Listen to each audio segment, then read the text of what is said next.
আসসালামু আলাইকুম। এটিএন বাংলার প্রতি ঘন্টার সংবাদে সবাইকে স্বাগত জানাচ্ছি আমি অনামিকা হাসান পুনম। বিএনপি জামাত শিবিরের নাশকতার বিরুদ্ধে দলের নেতাকর্মীদের ঐক্যবদ্ধ প্রতিরোধ করার আহ্বান জানিয়েছেন আওয়ামী লীগ সাধারণ সম্পাদক ও সেতুমন্ত্রী ওবায়দুল কাদের। তিনি বলেন, দেশ আজ দুর্বৃত্তদের দ্বারা আক্রান্ত। আওয়ামী লীগ এখন আর নীরব দর্শকের ভূমিকা পালন করবে না। রাজধানীর শ্যামলীতে অসহায় মানুষের মাঝে খাবার বিতরণ অনুষ্ঠানে এসব কথা বলেন ওবায়দুল কাদের। দেশের যে কোনো পরিস্থিতিতে প্রধানমন্ত্রী শেখ হাসিনা ও আওয়ামী লীগ নেতাকর্মীরা দেশ ছেড়ে পালায় না বলেও জানান তিনি।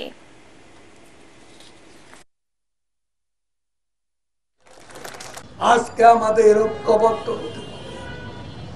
এই আগুন সন্ত্রাস বিএনপি জামাতের এই তাণ্ডবের বিরুদ্ধে ঐক্যবদ্ধ প্রতিরোধের কোনো বিকল্প নেই। প্রিয় ভাই এবং বোনেরা, প্রস্তুত থাকুন, প্রস্তুত থাকুন। মহানগরে, জেলায়, উপজেলায়, পাড়ায়, মহল্লায়, ওয়ার্ডে ওয়ার্ডে সর্বত্র শেখ হাসিনা ডাকে দুর্বৃত্ত দুর্গ গড়ে তুলুন আগুন সন্ত্রাসে। হত্যা নির্যাতন চালিয়ে কোটা ইস্যুতে ছাত্র জনতার আন্দোলন কিছুদিনের জন্য থামিয়ে দেয়া গেলেও তা শেষ হয়ে যায়নি বলে দাবি করেছেন বিএনপি মহাসচিব মির্জা ফখরুল ইসলাম আলমগীর।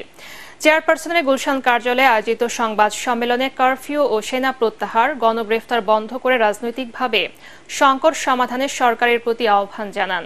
তার দাবি, কোটা আন্দোলনকে কেন্দ্র করে পশ্চিমবঙ্গের মুখ্যমন্ত্রী মমতা ব্যানার্জি ও নোবেলজয়ী ডক্টর ইউনূসের বক্তব্য এবং বিশ্ব মিডিয়ায় সরকারের ক্র্যাকডাউনের সংবাদ প্রকাশ পাওয়ার মাধ্যমে আওয়ামী লীগের একনায়কতন্ত্র ও স্বৈরাচারী চেহারা সারা বিশ্বের মানুষের কাছে স্পষ্ট হয়ে গেছে।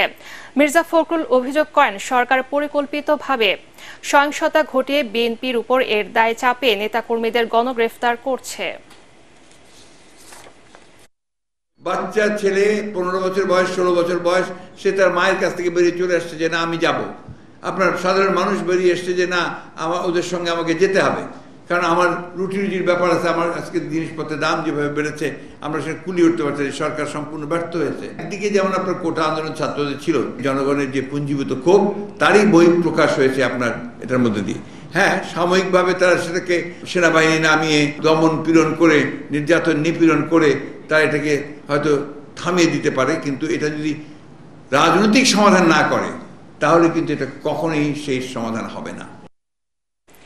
কয়েকদিনের স্থবিরতা কাটিয়ে সাধারণ ছুটি শেষে চালু হলো অফিস আদালত। সীমিত আকারে লেনদেন হয়েছে ব্যাংক, বিমা ও শেয়ার বাজারে। পুরো দমে চালু ছিল পোশাক কারখানাও। কর্মস্থল সচল হওয়ায় স্বস্তি ফিরতে শুরু করেছে মানুষের মাঝে।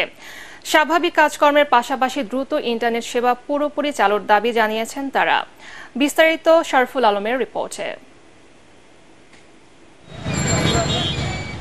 সংঘাত সহিংসতাপূর্ণ সাধারণ ছুটি শেষে আবারও কর্মব্যস্ত রাজধানী ঢাকা।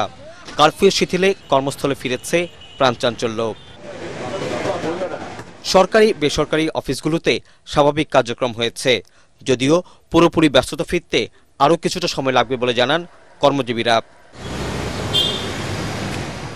প্রশাসনের প্রাণকেন্দ্র সচিবালয়ে ছিল কঠোর নিরাপত্তা। ব্যাপক তল্লাশির মধ্যেই প্রবেশ করতে হয়েছে সেখানে। তবে সাধারণ দর্শনার্থীদের উপস্থিতি ছিল কম। কর্মী হিসেবে একজন সারাদিন বাসার মধ্যে বন্ধ থাকে, এটা তো খুব বোরিং একটা কাজ। এখন অনেক ভালো লাগছে অফিসে আসতে পেরে। আদালত পাড়ায় চলে নিয়মিত কার্যক্রম। সীমিত সময়ে সুপ্রিম কোর্ট ও হাইকোর্ট বিভাগে বিচারক কার্যক্রম হয়েছে। এদিন ব্যাংক পাড়ায় ব্যস্ততা বাড়ে।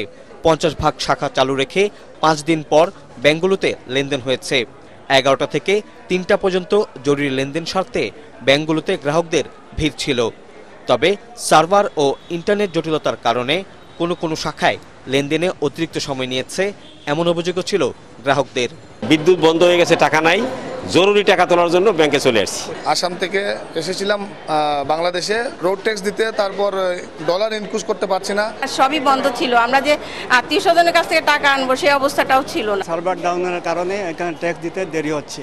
সবচেয়ে বড় সমস্যা নেটওয়ার্ক হ্যামারিংটা, এটা আসলে আমরা পাচ্ছি না, টোটালি পাচ্ছি না। যদি কখনো মনে করেন যে আইটি সম্পর্কিত কোনো জটিলতা দেখা যায় তাহলে তারা যেন ম্যানুয়ালি টাকাগুলো গ্রহণ করে নেয়। বড় ধরনের যদি টাকা পয়সা জমা নেওয়ার ক্ষেত্রে আমরা এটা বলেছি যে আমরা নিরাপত্তা ব্যবস্থা জোরদার করে সেই লেনদেনগুলো করার জন্য, কিন্তু লেনদেন আমরা আশাবাদী কোনো হ্যাম্পার হবে না।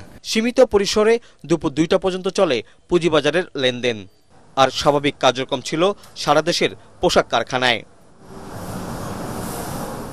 শরফুল আলম, এটিএন বাংলা, ঢাকা। পরবর্তী সংবাদ দেখার আমন্ত্রণ জানিয়ে এখনকার মতো শেষ করছি। এটিএন বাংলার সংবাদ ইউটিউব দেখতে ব্রাউজ করুন youtube/ATN বাংলা নিউজ। ধন্যবাদ সবাইকে।